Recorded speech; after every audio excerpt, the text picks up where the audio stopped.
सभी को team IAS YouTube channel की तरफ से नमस्कार। उम्मीद करते हैं कि 69 बीपीएससी मेंस की तैयारी आपकी शानदार चल रही होगी। आज का video is regarding answer writing in which we will be taking up previous year question by BPSC and we will be trying to solve the question. इसका जो एक स्टैंडर्ड जो आंसर फॉर्मेट है, जो इसका डायरेक्शन है, हम लोग उसके बारे में बात करेंगे। एज आई सेड कि we will be talking about the direction of the answer. Do understand कि जो आंसर का डायरेक्शन होता है, जो उसके वेरियस डायमेंशंस होते हैं, वह आंसर का बहुत ही इंपॉर्टेंट पार्ट होता है और उसी पर आपका कंटेंट फिट होता है।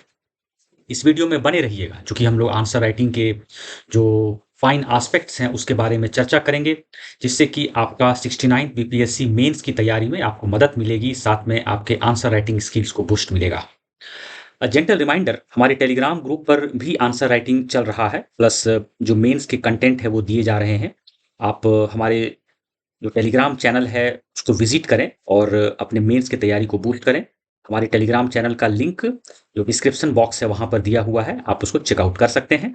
उससे पहले कि हम लोग जो मेन कंटेंट है उसको शुरू करें, अगर आपको हमारा यूट्यूब चैनल अच्छा लगता है, वीडियोज़ अच्छे लगते हैं, तो कृपया हमारे चैनल को सब्सक्राइब करें, बेल आइकन को प्रेस करें and please also like and comment. Let's start with the video. आज का क्वेश्चन देखिए है, discuss the factors for the emergence of Indian national movement. यह है क्वेश्चन का पहला पार्ट है। दूसरा पार्ट है, how it gave direction to the freedom struggle. जैसा कि हमारी बात हुई है कि जब भी आप क्वेश्चन के आंसर को लिखते हैं तो कीवर्ड्स को सबसे पहले आप अंडरलाइन कर लो या इनसर्किल कर लो। तो सबसे पहला है डिस्कस, और डिस्कस का मतलब आप समझते हैं कि हर पॉसिबल एंगल पे आपको बात करनी है। दूसरा है फैक्टर्स, क्या क्या वह कारण थे जिससे कि इमरजेंस हुआ, यह तीसरा कीवर्ड है। और चौथा कीवर्ड है इंडियन नेशनल मूवमेंट, यानी कि भारतीय राष्ट्रीय आंदोलन का जो उदय हुआ उसके क्या क्या कारण थे, आपको उस पर चर्चा करनी है। यह पहला डिमांड है। दूसरा डिमांड है हाउ इट गेव डायरेक्शन, यानी कि जो इंडियन नेशनल मूवमेंट का जो इमरजेंस हुआ वह किस प्रकार से डायरेक्शन दिया टू द फ्रीडम स्ट्रगल, यानी कि जो एंटी ब्रिटिश स्ट्रगल है, एंटी कॉलोनियल स्ट्रगल है, इस प्रकार से उसको एक डायरेक्शन प्रदान किया। यह क्वेश्चन की दूसरी मांग है।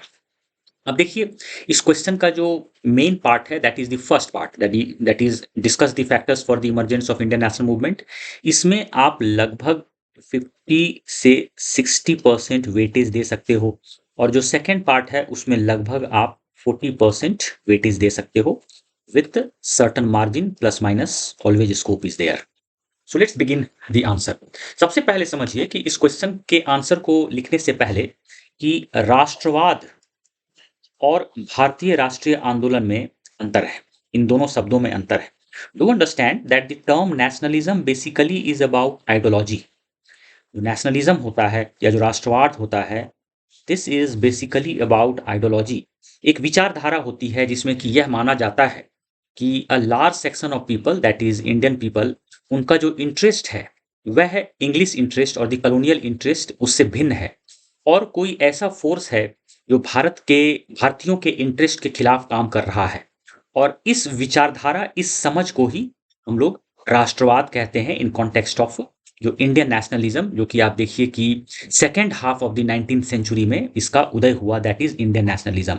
आप कह सकते हैं कि इंडियन नेशनलिज्म जो है आपको 1850s के बाद जो है इसका उदय हुआ है। यू मे से कि 1850s 1860s। इनफैक्ट जो रिवॉल्ट ऑफ 1857 था, उस वक्त भी आप कह सकते हैं कि नेशनलिज्म का जो फीलिंग था उस तरह से पूरे भारत में नहीं फैला था। लेकिन उसके बाद आप देखिए कि 1850s 1860s से जो है फीलिंग्स ऑफ नेशनलिज्म जो है पूरे भारत में फैला। और इंडियन नेशनल मूवमेंट जो है, क्या कॉन्क्रीट एक्शन लिए गए यह जो फीलिंग्स ऑफ नेशनलिज्म है उसको हासिल करने के लिए, तो इंडियन नेशनल मूवमेंट उसी का आप कह सकते हैं कि जमीनी स्तर पर जो उसको इम्प्लीमेंट किया गया। और इसका एक क्लासिक एग्जाम्पल है इंडियन नेशनल कांग्रेस जो इस्टेब्लिश हुआ वह। Now as we have discussed in our previous videos कि जब भी आप आंसर लिखते हैं तो तीन चीज़ों को हमेशा याद रखिएगा जो कि बहुत ही इंपॉर्टेंट होता है। पहला होता है डायरेक्शन, आप क्वेश्चन की मांग के हिसाब से लिखिए, यह बहुत जरूरी, this is the single most important factor at the beginning of your answer writing. दूसरा है कंटेंट, आपका कंटेंट में क्वालिटी होनी चाहिए, story writing in history will not fetch you marks. And third is presentation, आपकी प्रेजेंटेशन अट्रैक्टिव होनी चाहिए, जिसमें कि से फॉर एग्जांपल आप किन चीज़ों को पॉइंट फॉर्मेट में लिखेंगे और किन चीज़ों को पैराग्राफ फॉर्मेट में लिखेंगे। तो ये 3 चीज़ों को आप ध्यान में रखें। So let's start. आप देखिए कि इंट्रोडक्शन कुछ इस तरह से दे सकते हैं कि the second half of the 19th century witnessed full flowering of national political consciousness. Second half of the 19th century, यानी जो नेशनल पॉलिटिकल कॉन्शियसनेस है, यानी राष्ट्रीय राजनीतिक चेतना जो है, यह स्प्रेड किया पूरे भारत में। और यह जो नेशनल पॉलिटिकल कॉन्शियसनेस जो स्प्रेड किया, इसको आप फीलिंग्स ऑफ नेशनलिज्म भी कह सकते हो। जो नेशनलिज्म की फीलिंग थी, वह जो है स्प्रेड किया है second half of the 19th century. और उसी क्रम में देखिए कि नेशनल मूवमेंट जो है उसका इमरजेंस हुआ। और जो इंडियन नेशनल मूवमेंट है, why it was termed as a national movement?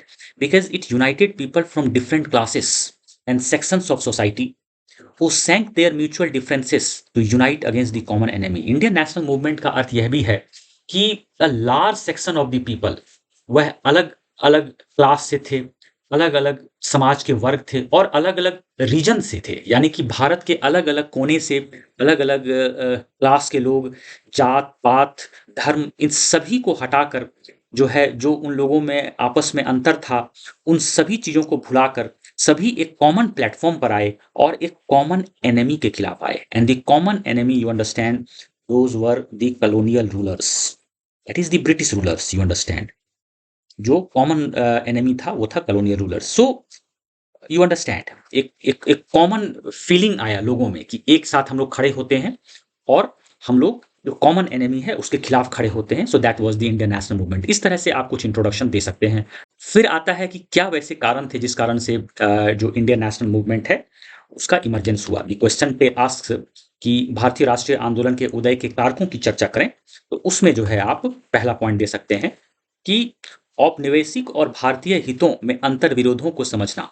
आप समझ सकते हैं कि जब फीलिंग्स ऑफ नेशनलिज्म को बढ़ावा मिला है, तो एक विचारधारा हमेशा काम कर रही थी। और वह विचारधारा जो थी, वह अंग्रेजी शासन के रियल नेचर को समझने लगा। और इस समझ में एक बात निकल कर आई कि कॉलोनियल और इंडियन इंटरेस्ट जो है वह अलग अलग है। और यह जो कॉलोनियल और इंडियन इंटरेस्ट है, यानी कि औपनिवेशिक और भारतीय हित जो अलग अलग हैं, वह पॉलिटिकल फील्ड में अलग है, इकोनॉमिक फील्ड में अलग है और सोशल फील्ड में अलग है। जैसे ही यह भारतीयों को समझ में आने लगा कि पॉलिटिकल इंटरेस्ट में कॉन्ट्राडिक्शन है, इकोनॉमिक इंटरेस्ट में कॉन्ट्राडिक्शन है, सोशल इंटरेस्ट में कॉन्ट्राडिक्शन है, तो इससे जो है feelings of nationalism was strengthened, and this provided a backbone or background for the emergence of Indian national movement. So this was the first cause. Second is, आप देखिए कि अंग्रेजों के द्वारा भारत में जो भी रिफॉर्म किया गया है, that was with the sole purpose to boost colonial interest. उनका यह मकसद बिल्कुल नहीं था कि भारत में किसी प्रकार का विकास करना है। अब चूंकि वह कॉलोनियल इंटरेस्ट को बढ़ावा दे रहे थे, तो अनइंटेंशनली जो है इंडिया को उसका बेनिफिट मिल गया। And that was purely unintentional, that was not intended to benefit the Indians. अब अंग्रेज जो थे, अपना कॉलोनियल इंटरेस्ट को पूरा करने के लिए उन्होंने भारत को पॉलिटिकली यूनाइट किया, क्योंकि यह आसान था। तब वह भारत पर शासन आसानी से कर सकते थे। और चूंकि भारत में पॉलिटिकल यूनिटी हुई, तो कॉमन पॉलिटिकल इंस्टीट्यूशंस एस्टैब्लिश हुए, कॉमन लॉज को एस्टैब्लिश किया गया, कॉमन सब्जेक्शन, दैट इज जो इंडियंस थे एक सिंगल जो रूलर था, दैट इज इंग्लिश रूल, उसके अंतर्गत आ गए थे। और चूंकि ये जो पॉलिटिकल यूनिटी हो गया भारत में, इस कारण से क्या हुआ कि एक विचारधारा की भावना को बढ़ावा मिला। And that is precisely what we are talking about nationalism here. So that fostered the spirit of one mindedness और the feelings of nationalism. Do understand one thing कि जो पॉलिटिकल यूनिटी ऑफ इंडिया हुआ है, तो जो Mughals थे, Mughals में आप देखिए तो अकबर के समय में या औरंगजेब के समय में भी पॉलिटिकल यूनिफिकेशन हुआ था भारत का, लेकिन उतने व्यापक स्तर पर नहीं हुआ था जितना कि अंग्रेजों के समय में पॉलिटिकल यूनिटी हुआ था। और जब भारतीय एक पॉलिटिकल यूनिटी और एक पॉलिटिकल बॉस जो रूलर्स थे इंग्लिश रूल, उसके अंतर्गत आ गए, तो उससे जो है स्पिरिट ऑफ वन माइंडेडनेस को बढ़ावा मिला और उससे फीलिंग्स ऑफ जो नेशनलिज्म है उसको बढ़ावा मिला और इंडियन नेशनल मूवमेंट के लिए बैकग्राउंड क्रिएट किया। The next reason is administrative unification. You understand कि अंग्रेज जो थे अपने शासन को मजबूत करने के लिए एडमिनिस्ट्रेटिव यूनिफिकेशन उन्होंने किया। और उसके लिए देखिए उन्होंने क्या किया, पीस एंड ऑर्डरली गवर्नमेंट यानी कि लॉ एंड ऑर्डर को उन्होंने बेहतर किया। फिर इंडियन सिविल सर्विस इस ये जो पोस्ट है इसको एस्टैब्लिश किया। फिर देखिए कि डिस्ट्रिक्ट एडमिनिस्ट्रेशन को बेहतर किया गया। फिर आपको जुडिशियल एडमिनिस्ट्रेशन को बेहतर किया गया। तो यह जो एडमिनिस्ट्रेटिव यूनिफिकेशन से क्या हुआ कि अ सेंस ऑफ वननेस को ये बढ़ावा दिया है, चूंकि बहुत सारे रीजन्स जो थे, लार्ज सेक्शन ऑफ पीपल जो थे एक एडमिनिस्ट्रेटिव अम्ब्रेला के अंतर्गत आ गए और उससे भी इंडियन नेशनल मूवमेंट के लिए बैकग्राउंड क्रिएट हुआ। Then the next thing is economic unification of the country. Again you understand that economic unification of the country जो अंग्रेजों के द्वारा किया गया, that was with the sole purpose to undertake drain of wealth. वह उनका मकसद यह नहीं था कि भारत का आर्थिक विकास करना है, बल्कि दे वांटेड कि भारत से कैसे जो भारत का वेल्थ है उसको बाहर उसको ड्रेन किया जा सके। तो ड्रेन ऑफ वेल्थ उनका मेन पर्पस था। और जो इकोनॉमिक यूनिफिकेशन था उसका main purpose as we discuss कि उपनिवेशवाद को बढ़ावा देना था। और इस क्रम में देखिए कि रेलवे की स्थापना की गई। अंग्रेजों ने रेलवे की स्थापना की थी कि जो फार फ्लंग एरिया है, विलेजेस है, वहाँ से किस तरह से जो रॉ मटेरियल है उसको, पोर्ट्स हैं, वहाँ तक उसको ले जाया जा सके और इंडस्ट्रियल रेवोल्यूशन को बढ़ावा दिया जा सके। उसी तरह से रोड्स का एग्जांपल दे सकते हैं। फिर आप जो टेलीग्राफ है इसका एग्जांपल दे सकते हैं, मॉडर्न मीन्स ऑफ कम्युनिकेशन। और ये सारे जो इकोनॉमिक यूनिफिकेशन के टूल्स थे, इसके तहत जो है ड्रेन ऑफ वेल्थ को बढ़ावा मिला। लेकिन अनइंटेंशनली इसका बेनिफिट यह हुआ है कि इसने नेशनलिज्म को भी बढ़ावा दिया। यू अंडरस्टैंड, से for example the railway. Railway की एक बहुत बड़ी भूमिका थी कि अलग अलग रीजन्स के लोग एक जगह बैठते थे रेल के डब्बों में, और कॉमन इंटरेस्ट उनको लगा। जब आपस में बात करने लगे तो उन्हें लगा कि एक कॉमन एनिमी है जो उनके इंटरेस्ट के खिलाफ है। सो economic unification also provided the background for the emergence of Indian national movement. फिर देखिए मॉडर्न एजुकेशन जो है एक बहुत बड़ा फैक्टर बना है इंडियन नेशनल मूवमेंट के इमरजेंस में। मॉडर्न एजुकेशन जो है दैट वाज पार्ट ऑफ पुनर्जागरण और इंडियन रेनिसा। और इसमें इंग्लिश एजुकेशन जो है बहुत बड़ी भूमिका निभाया। डू रिमेंबर कि मॉडर्न एजुकेशन से ही जो है मिडिल क्लास का इमरजेंस हुआ। जो मिडिल क्लास है, और जो मिडिल क्लास है वही आपको लीडरशिप की भूमिका में आया। आप जो भी जो मॉडरेट्स या एक्सट्रीमिस्ट देखिए, जो भी दे acquired the position of being leaders, ये सभी मिडिल क्लास थे। और मिडिल क्लास वह था जो मॉडर्न एजुकेशन उनके पास था, and more specifically English education उनके पास था। It must also be remembered कि जो मॉडर्न एजुकेशन को अंग्रेजों ने इंडिया में इंट्रोड्यूस किया या इंग्लिश एजुकेशन के लिए, उनका पर्पस यह नहीं था कि भारतीयों को शिक्षित करना है। उनका पर्पस था कि किस तरह से इंपीरियलिज्म को यहाँ ज़्यादा मजबूत किया जाए, कैसे अपने आर्थिक एक्टिविटी को आसान बनाया जा सके इंग्लिश एजुकेशन के माध्यम से, ताकि सिविल सर्वेंट्स जो कि एट द लोअर हायरार्की को एम्प्लॉय किया जा सके, plus a class of Indian ऐसा क्रिएट हो जो अंग्रेजों के प्रति फेथफुल रहे। उनका पर्पस वही था। लेकिन अनइंटेंशनली जो है modern education a class of middle class create किया, जो कि they provided backbone to the Indian national movement. उसके बाद देखिए अगला कारण था मॉडर्न प्रेस। और मॉडर्न प्रेस में आप देखिए जो वर्नैकुलर न्यूज़पेपर्स था, स्थानीय भाषा के समाचार पत्र में आप कुछ एग्जाम्पल्स यहाँ दे सकते हैं कि कैसे उन्होंने जो है फीलिंग्स ऑफ इंडियन नेशनलिज्म को बढ़ावा दिया और जो इंडियन नेशनल मूवमेंट के लिए बैकग्राउंड क्रिएट किया। कैसे उन्होंने अंग्रेजों के खिलाफ एक माहौल बनाया। जो वर्नैकुलर अखबार थे, समाचार पत्र थे वो। और इसी संदर्भ में जो साहित्य है उसके बारे में भी आप चर्चा कर सकते हैं। और साहित्य में आप एग्जाम्पल्स दीजिए कि किस तरह से साहित्य जो है यह भी जो है टाइड्स ऑफ इंडियन नेशनलिज्म को बढ़ावा दिया। अंग्रेजों के खिलाफ जागरूकता क्रिएट करने में साहित्य की भी बहुत बड़ी भूमिका थी। अगला जो रीजन आप दे सकते हो, that is the rise of middle class intelligentsia. और यह जो बुद्धिजीवी का एक जो वर्ग था, वह जो उदय हुआ है, उसमें यू अंडरस्टैंड एजुकेशन की बहुत बहुत बड़ी भूमिका थी। खास करके जो इंग्लिश एजुकेशन था, यह मिडिल क्लास इंटेलिजेंसिया का इससे इमरजेंस हुआ है। और इन्होंने ही इंडियन नेशनल कांग्रेस जो है या इंडियन नेशनल मूवमेंट को जो लीडरशिप प्रदान की, यह जो मिडिल क्लास इंटेलिजेंसिया है उनके द्वारा हुआ। फिर आप देखिए अगला जो फैक्टर था उसमें हिस्टोरिकल रिसर्च था, यानी कि ऐतिहासिक जो रिसर्च है उसमें देखिए कि स्कॉलर्स जो थे फ्रॉम यूरोप, जैसे से फॉर एग्जांपल मैक्स मुलर हो गए, या जो आर्कियोलॉजिस्ट थे उसमें देखिए जॉन मार्शल थे। उन्होंने यह खोजा कि India has glorious past, Bharat का जो गौरवशाली अतीत है उसके बारे में हिस्टोरिकल रिसर्च हुआ, हिस्टोरिकल स्टडीज़ हुए, और आर्कियोलॉजिस्ट में भी बहुत सारा चीज़ निकल के आया। तो इससे यह निकला कि किस तरह से भारत का जो पास्ट है बहुत ही ग्लोरियस है, and that is almost on par और on par with the past of Europe. Reality तो यह है कि जो भारत का पास्ट है that was far superior to the past of Europe. लेकिन जो हिस्टोरिकल रिसर्च में अंग्रेजों ने भी यह माना कि इंडिया का जो पास्ट है बहुत ही ग्लोरियस है। उसके बाद देखिए समकालीन उस वक्त जो मूवमेंट हो रहे थे इन यूरोप, उससे भी टाइड्स ऑफ नेशनलिज्म को बढ़ावा मिला। जैसे कि मान लीजिए इटली में जो अगेंस्ट द एलियन रूल, तो वहां पे भी the tides of nationalism existed. फिर आपको जर्मनी में भी, और यहाँ पे जो प्रोसेस ऑफ यूनिफिकेशन हुआ था, आप समझ सकते हो कि इटली का यूनिफिकेशन 1870 में हुआ है, फिर जर्मनी का 1871 में हुआ है। और किस तरह से ऑस्ट्रिया जो था, ऑस्ट्रिया जो एक एक्सटर्नल पावर था, किस तरह से जर्मनी में वो स्थापित था, तो उनको भगाकर, उनको हटाकर जर्मनी का यूनिफिकेशन हुआ। तो यह भी एक एग्जाम्पल बन गया भारत के लिए। और भारत का जो इमरजेंस हो रहा था द टाइड्स ऑफ नेशनलिज्म, कि जब इटली और जर्मनी में जो नेशनलिस्ट फोर्स है वह वीन किया है, तो भारत में भी वीन कर सकता है, और उसे इंस्पिरेशन मिला। इंडियन नेशनल मूवमेंट को एक बैकग्राउंड क्रिएट कराया वो। उसके बाद देखिए कि भारत में socio religious reform movement, and do understand कि सोशियो रिलीजियस रिफॉर्म मूवमेंट जो था, it was progressive in nature, आप समझ सकते हो। और इसने इन साइंटिफिक थॉट प्रोसेस को बढ़ावा देने की बात की। Scientific should be logical, should be rational. तो सोशियो रिलीजियस रिफॉर्म मूवमेंट और जो रिफॉर्मर्स थे उन्होंने भी जो है राइट्स ऑफ नेशनलिज्म को बढ़ावा दिया। उन्होंने लोग को जागरूक बनाया कि कैसे आपको अपने हित को बेहतर करने के लिए संघर्ष करना होगा, और उसमें कॉमन एनिमी को ड्राइव आउट करना होगा।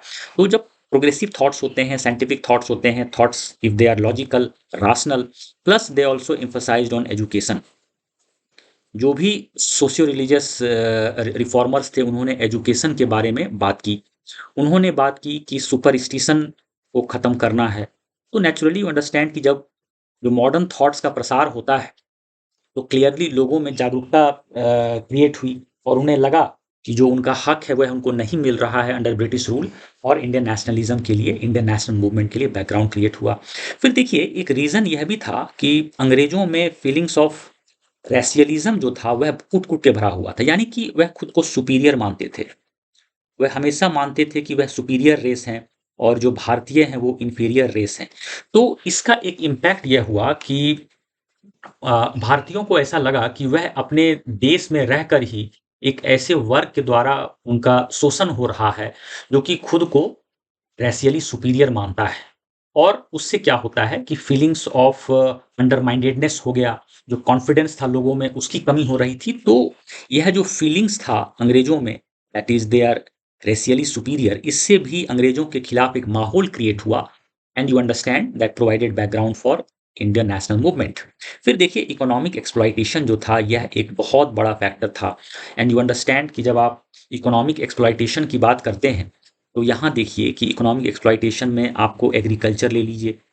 एग्रीकल्चर में जो लैंड रेवेन्यू पॉलिसी था आप समझ सकते हैं।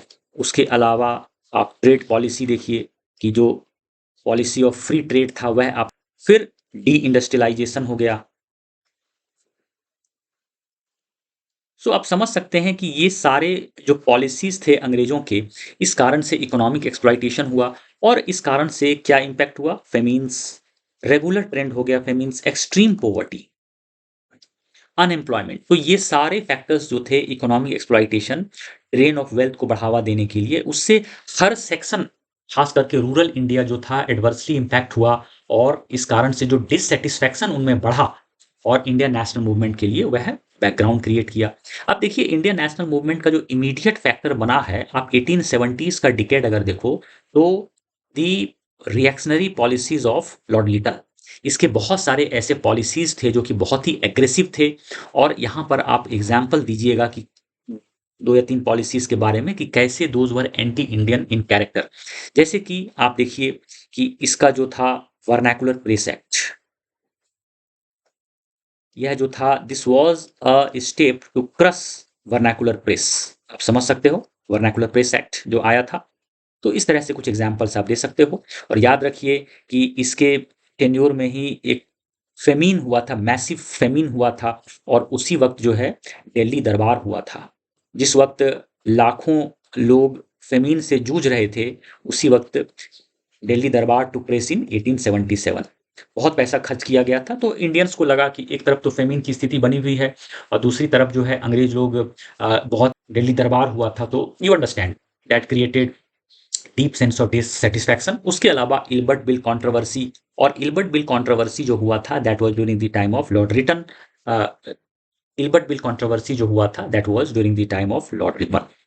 और इसमें वही था कि जो क्रिमिनल केसेस थे उसमें जो जजेस होने थे, तो उसमें इंडियन जजेस की मेजोरिटी नहीं थी एंड द जजेस from Europe they had the majority. तो लॉर्ड रिपन का यह कहना था कि जो इंडियन जजेस हैं एंड द जजेस फ्रॉम यूरोप, उनकी संख्या दोनों की बराबर होनी चाहिए। लेकिन इस बात को अंग्रेज सरकार ने नहीं माना। अल्टीमेटली इल्बर्ट बिल कंट्रोवर्सी के मामले में Lord Ripon had to resign also. तो यह भी एक माहौल क्रिएट किया, इमीडिएट बैकग्राउंड भारतीयों को लगा कि किस तरह से भारतीयों के साथ भेदभाव हो रहा है। और फिर देखिए इंडियन नेशनल कांग्रेस की जो स्थापना होती है 1885 में। आप कह सकते हो कि इंडियन नेशनल मूवमेंट की शुरुआत जो है वह with the establishment of Indian national Congress होता है। और इसमें थोड़ा सा अगर आपको स्पेस अलाउ करता है तो थोड़ा सा प्री कांग्रेस ऑर्गेनाइजेशन के बारे में आप दे सकते हैं, अगर आपको स्पेस अलाउ करता है तो। और इंडियन नेशनल कांग्रेस के संदर्भ में सेफ्टी वर्ल्ड थ्योरी के बारे में भी आपको लिख सकते हैं। And safety valve theory you understand कि this is not a historical truth. Safety valve theory जो है बेसिकली एक्सट्रीमिस्ट जो है वह मॉडरेट्स को अटैक करने के लिए उन्होंने यह सेफ्टी वर्ल्ड थ्योरी को फ्लोट किया, इस आइडिया को। और इसका अर्थ यह था कि किस तरह से अंग्रेजों ने मॉडरेट्स को सेफ्टी वर्ल्ड के तौर पे उपयोग किया ताकि अंग्रेजों का हित जो है वह प्रोटेक्ट हो और अंग्रेजों को भारतीयों से बचाया जा सके। So this was a historical truth, ये नहीं था, यू अंडरस्टैंड। आप इसको थोड़ा सा अगर आपको स्पेस अलाउ करता है तो लिख सकते हो। Then the next demand of the question, second demand of the question है कि how it gave direction to the freedom struggle, that is anti colonial struggle को इंडियन नेशनल मूवमेंट ने किस प्रकार से डायरेक्शन दिया। यहां पर डू अंडरस्टैंड कि यहां पर आपकी राइटिंग कंपैरेटिव होगी कि इंडियन नेशनलिज्म का जो इमरजेंस हुआ है 1850s 1860s में, और इंडियन नेशनल मूवमेंट आप समझ सकते हो कि 1885 में जो इंडियन नेशनल कांग्रेस की स्थापना हुई, और वहां से ही इंडियन नेशनल मूवमेंट का कॉन्क्रीट फॉर्म हुआ। और इंडियन नेशनलिज्म आप समझ सकते हो कि 1850s 1860s से इसकी शुरुआत। तो इसमें आपको कंपेयर करना है कि बिफोर दिस पीरियड क्या स्थिति थी और आफ्टर दिस पीरियड क्या स्थिति थी। उसी संदर्भ में जो है आप ये एक्सप्लेन कर सकते हो कि कैसे एक न्यू डायरेक्शन मिला है, कैसे डायरेक्शन मिला है। अब देखिए यहाँ पर आप कैसे कह सकते हो कि इंडियन नेशनलिज्म और इंडियन नेशनल मूवमेंट के इमरजेंस से पहले विचारधारा भारत में किस प्रकार की थी। विचारधारा उतनी डेवलप नहीं थी। यह विचारधारा डेवलप नहीं हुई थी कि कोई एक फोर्स है, कोई ऐसा फैक्टर है जो इंडियन इंटरेस्ट के खिलाफ है, एक ऐसा फोर्स है जो कि ब्रिटिश इंटरेस्ट है, और दूसरा फोर्स है इंडियन इंटरेस्ट, और दोनों में मतभेद है। तो इन शॉर्ट इस प्रकार की आइडियोलॉजी का साइंटिफिक डेवलपमेंट नहीं हुआ था, एक साइंटिफिक अंडरस्टैंडिंग क्रिएट नहीं हुआ था। So this was one of the direction being given with the emergence of Indian national movement की concrete ideology create हुई है, and that was the nationalist ideology। जो nationalist ideology थी वह क्लियरली अंडरस्टैंड कर रहा था कि किस तरह से ब्रिटिश इंटरेस्ट जो है that is hostile towards the Indian interest. दूसरा है ऑर्गेनाइजेशन। देखिए अगर आप देखिए कि इंडियन नेशनल मूवमेंट से पहले जो ऑर्गेनाइजेशन थे उनका स्प्रेड जो था कोई स्पेसिफिक रीजन में था, उनका जो प्रोग्राम था उतना साइंटिफिक नहीं था, उनके जो लीडर्स थे कोई स्पेसिफिक रीजन में ही वे थे। लेकिन आप देखिए कि इंडियन नेशनल मूवमेंट के बाद, देखिए इमरजेंस के बाद इंडियन नेशनल कांग्रेस जो है यह ऑर्गेनाइजेशन के रूप में बहुत ही मजबूत, और इसका जो स्प्रेड है यू अंडरस्टैंड बहुत ही साइंटिफिक हुआ। तो यू अंडरस्टैंड ऑर्गेनाइजेशन मजबूत बना।